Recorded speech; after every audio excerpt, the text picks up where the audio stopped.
Olá a todos, sejam muito bem-vindos, muito bem-vinda ao meu canal. Meu nome é Eduardo e nesse vídeo iniciarei aqui a resolução, finalmente, da prova do IME de segunda fase de matemática, agora do ano de 2012 para 2013, A primeira questão aqui, Bom, o enunciado diz o seguinte: considere esse logaritmo aqui, log de a ao quadrado na base raiz quadrada de b dando 4, com a e b números reais positivos, Determine o valor de m, um número real, para que essa equação aqui, tenha 3 raízes reais, certo?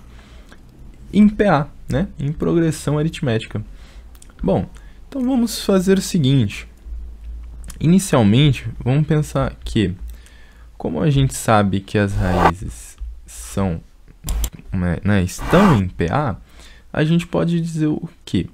Que seja x1, x2 e x3, as raízes dessa equação, a gente vai ter que, e R, a razão da PA, a gente pode dizer o seguinte, que x1, x2, x3 é a mesma coisa que x2 menos r, x2, x2 mais r. Bom, escrever dessa forma, escrever o x1 como x2 menos r e x3 como x2 mais r, tem uma pequena vantagem, que é quando a gente for fazer a soma e o produto dessa galera. Por quê? Fazendo a soma, a gente obtém direto 3x2. Fazendo o produto, a gente obtém uma diferença de quadrados, x2 menos r, x2 mais r, isso resulta em x2 ao quadrado menos r ao quadrado. Dá uma certa facilitada ali na hora de fazer as contas, certo? E aí, pois bem, seria interessante agora a gente analisar esse logaritmo, porque esse logaritmo ele não está tão interessante assim. Ele está com esse a ao quadrado, o logaritmando está elevado ao quadrado, a base está em uma raiz quadrada. Então seria interessante a gente analisar também aqui esse logaritmo, certo? Para a gente fazer isso, vamos ter que utilizar algumas propriedades de log para poder simplificar, Bom, raiz quadrada é a mesma coisa que b elevado a 1 meio, certo? Eu vou escrever dessa forma, vocês já vão entender o porquê. Bom, tem uma propriedadezinha dos logaritmos que fala que esse número aqui que está elevando o logaritmando, ele pode vir aqui para frente, Dá para provar aqui fazendo as transformações de logaritmo para exponencial e utilizando ali as propriedades de exponencial propriamente ditas, certo? E o mesmo raciocínio acontece para base. Uma ideia, da gente entender que isso de fato acontece,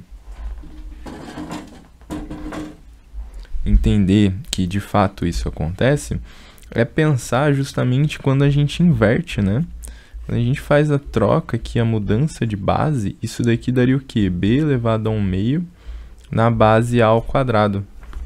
Aí agora, quem é o logaritmando é justamente o b. Então, a gente utilizando essa propriedade que eu falei agora há pouco, a gente vai ter esse 1 meio indo para o ladinho ali do logaritmo, E aí, basicamente, é essa mesma ideia que a gente vai ter, Então, quando a gente tem um número, elevando a base, a gente, em vez de passar multiplicando, a gente vai passar esse número dividindo. E a ideia vem justamente daqui, olha. A gente pode fazer a mudança de base. Fazendo a mudança de base, então, a gente consegue entender melhor o porquê isso acontece, Haja vista aqui, a gente tem, então, 1 sobre 1 meio, vezes, aí eu mudo a base novamente, dando o quê? Dando log de a ao quadrado na base B. Então, esse 1/2, ele veio parar aqui, né? Dividindo. Deu para entender? Então, bom, a gente vai utilizar justamente essas propriedades para conseguir mudar aqui, né? O nosso log, deixar ele um pouco mais, assim, elegante, né? Um pouco mais fácil de ser trabalhado. Então, bom, aqui a gente já sabe que esse 2 vai vir para cá, né? A gente sabe que o meio vai vir dividindo. E com isso, então, vai ficar 2 sobre 1/2 log de A na base B igual a 4. Bom, 2 dividido por meio dá 4, né? E 4 dividido por 4 dá 1. Então, basicamente, a gente já conclui que o log de A na base B, ele vale 1, certo? Então, olha aqui, ó, que interessante. A gente já conseguiu alterar o logaritmo de uma forma que fique mais interessante de ser trabalhado. Agora, uma outra coisa que é interessante a gente fazer é justamente analisar essa equação que ele nos dá. Bom, copiado aqui, então, a equação, o que a gente pode entender, né? Para a gente conseguir relacionar os coeficientes com as raízes, a gente tem que pensar justamente nas relações de Girard, certo? E, bom, esse 18, né, a gente sabe que ele está relacionado com a soma das raízes. Então, x2 menos r mais x2 mais r é exatamente menos esse número sobre o coeficiente líder ali, né? Sobre o coeficiente do x elevado ao maior expoente. Isso, então, vai nos resultar 18, né? O valor 18. E aí acontece aquilo que eu tinha falado, né? O r aqui, ó, vai embora com o outro r e fica então que 3x2 dá 18. Ora, se 3x2 dá 18, quanto que vale o x2? 6, certo? Então aqui a gente encontra o x2. Bom, uma outra forma da gente trabalhar isso aqui também seria analisando o produto 2a2 das raízes e o produto 3a3. Só que o que acontece é o seguinte, como eu só tenho 3 raízes, o produto 3a3 acaba sendo uma parcela só, que é justamente o produto das 3 raízes mesmo, né? Então, bom, a gente pode começar a trabalhar por esse lado, né? Porque o que ele quer? Lembrando, né? Ele quer o valor de m para que essa equação tenha 3 raízes reais e em PA, certo? Então, seria interessante, então, a gente analisar que se eu pegar o x2 menos o r, multiplicar pelo x2, né? Fazer aqui o produto 2a2, necessariamente, eu vou ter que obter esse valor aqui, né, do coeficiente, pelas relações de Girard, certo? Então, dá pra gente pensar aqui, justamente, né, com esse raciocínio, né? Beleza, maravilha aqui. AB, M mais 8 menos M. E a gente tem aqui também o produto 3a3. O produto 3a3 é mais tranquilo, né? Eu vou escrever dessa forma para ficar mais simples a visualização do produto notável, certo? E aí vai ficar quanto? Vai ficar log de A elevado a 2m na base B, certo? Então, essas são as relações de Girard que a gente pode extrair, digamos assim, a partir dessa equação, né? O produto 2a2, né? A gente pega todas as possibilidades das raízes serem multiplicadas do 2a2, que daí seria x2 menos r vezes x2, x2 menos r, x2 mais r, e x2 com x2 mais r. Uma forma de você imaginar se estaria certo ou não, seria basicamente você fazer 3 escolhe 2, né? Porque você vai ter 3 raízes, x1, x2, x3, e você vai sair escolhendo dessas 3, 2 raízes, né? Pega, sei lá, x1, x2, x1, x3, aí depois pega x2, x3, e acaba sendo as 3 possibilidades, né? Que a gente tem que Fazendo 3 escolhe 2, daria basicamente 3, né? Então, tá tudo certo. Agora basta a gente partir para as contas, certo? Bom, eu vou primeiro com vocês aqui ajudar, né, dar uma simplificada nesse logaritmo. Por quê? Porque no item 2, digamos assim, né, aqui na parte 2 do exercício, a gente descobriu que o log de A na base B vale 1. Então, seria interessante a gente utilizar essa informação, né? Só que aí, a gente já viu uma propriedade, que é basicamente quando o logaritmando está elevado a algum expoente, né? Isso vai dar, então, m log de AB na base B, né? Mais 8 menos m, certo? E aí, a gente também sabe ali das propriedades do logaritmo que o log do produto é a soma dos logs, né? Então, se a gente tiver aqui log de AB na base B, isso daqui é basicamente o log de A na base B mais o log de B na base B. Só que, bom, lembrando a ideia do logaritmo, que é basicamente você transformar isso para o exponencial, a gente percebe que, o que é o logaritmo, né? A gente quer saber qual é o expoente que elevado a um certo número dá um outro número. Bom, log de B na base B é 1, certo? Porque basta eu pegar o B e elevar a primeira que eu já consigo chegar no valor de B, né? Então, log de B na base B é 1, tranquilo, né? Isso é de boa. Só que aí, esse log de AB, ele não está sozinho, ele está sendo multiplicado pelo m, certo? Então, todo esse valor aqui vai ser multiplicado por m na hora de eu considerar, né, a nossa simplificação. Outra coisa é que a gente tem o valor de log A na base B, certo? Então, isso daqui vale quanto? Vale 1. Basicamente, o log de AB na base B nos resulta um valor igual a 2, certo? Então, eu vou trocar aqui, olha, esse log ele vai nos resultar um valor igual a 2, né? E com isso a gente já simplifica muito, porque 2m menos m dá m. Então, esse daqui vai ser basicamente m mais 8, olha só. m mais 8. Seguindo aqui o mesmo raciocínio, a gente vai ter o seguinte. Esse 2m ele vai vir aqui para a esquerda do logaritmo, né? Resultando aqui em 2m log de A na base B. Só que o log de A na base B a gente já sabe ali, né? Que vale 1. Então, a gente sabe que o produto das três raízes vale, então, 2m, certo? Interessante. Agora, então, basta a gente fazer as contas, certo? A gente já tem o valor de x2. O que a gente não tem é o valor de m e o valor de r. Mas veja bem, a gente tem duas equações, certo? Duas equações distintas.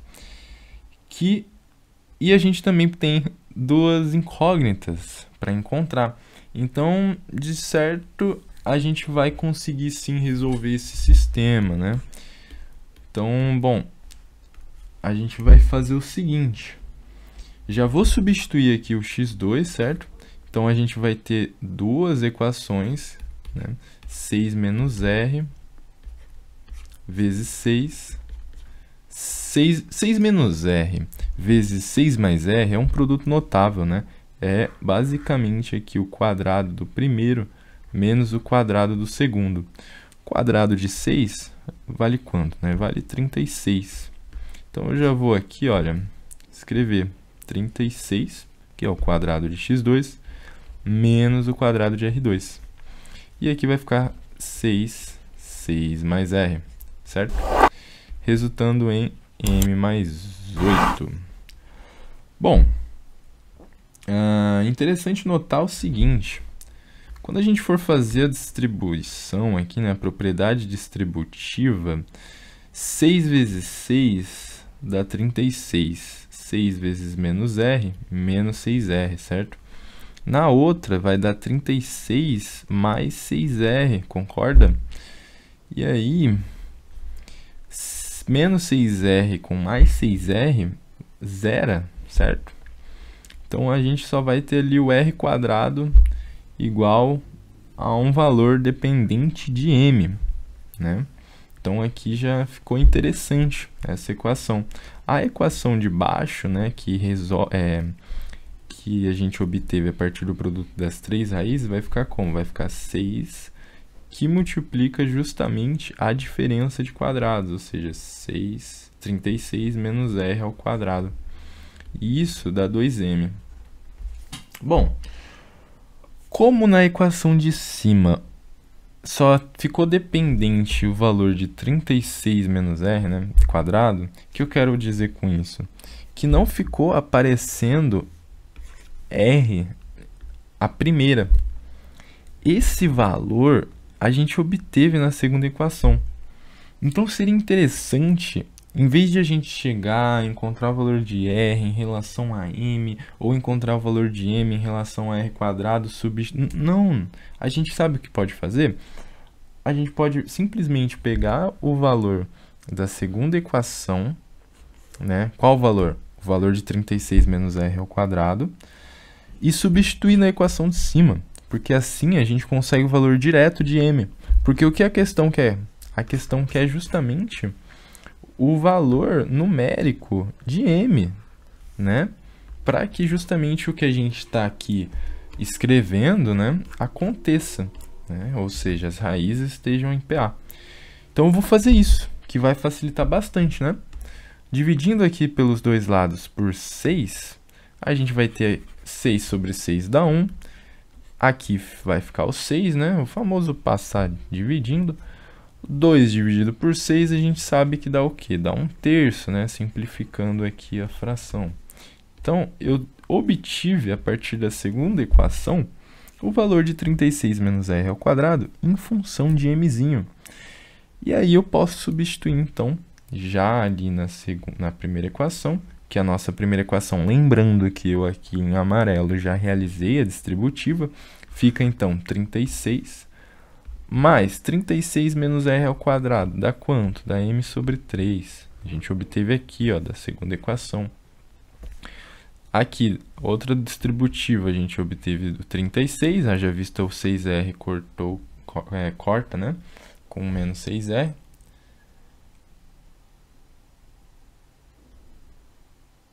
E aí, então, completando, aqui na verdade fica um igual, M mais 8, certo? Bom, aqui basicamente é terminar e encontrar o valor de M, certo? O interessante, então, seria a gente tirar aqui esse denominador da jogada, né? Multiplicando todo mundo por 3, certo? Multiplicando todo mundo por 3, vai dar, então, 36 vezes 3, a gente sabe que é 108. 1/3 vezes 3 dá justamente M. Aqui, 108 de novo. 3M mais 24.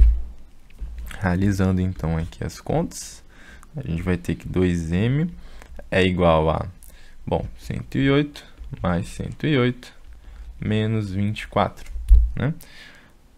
108 menos 24 dá 84, certo? Então, a gente vai ter que 2M é igual a 108 mais 84, né? Porque se a gente for ver aqui, 84 mais 24 vai dar justamente 108, certo? Então, 108 menos 24 dá 84. Esse resultado vai dar o quê? Vai dar 192, certo? Vamos ver aqui, 192. Então, o M basicamente vai valer quanto? 96, né? 96. Então, é isso, galera. Basicamente, essa é a primeira questão do IME, da segunda fase, né? Do ano de 2012, 2013. Bom, então é isso, galera. Eu espero que vocês tenham gostado aí do vídeo. Voltei com as resoluções das provas do IME de matemática, né? Eu tenho que completar ainda as duas últimas ali do ano de 2011 e 2012. É porque as duas últimas ali dá um trabalhinho maior. Aí deu até aquela preguiça de gravar, né? e resolver, tentar resolver também. Mas eu vou continuar aqui trazendo então para vocês, certo? As resoluções para ajudarem vocês caso tenham alguma dúvida, né, em alguma questão. Eu vou indo nessa, então, valeu, bons estudos aí, rapaziada, fiquem bem, fui!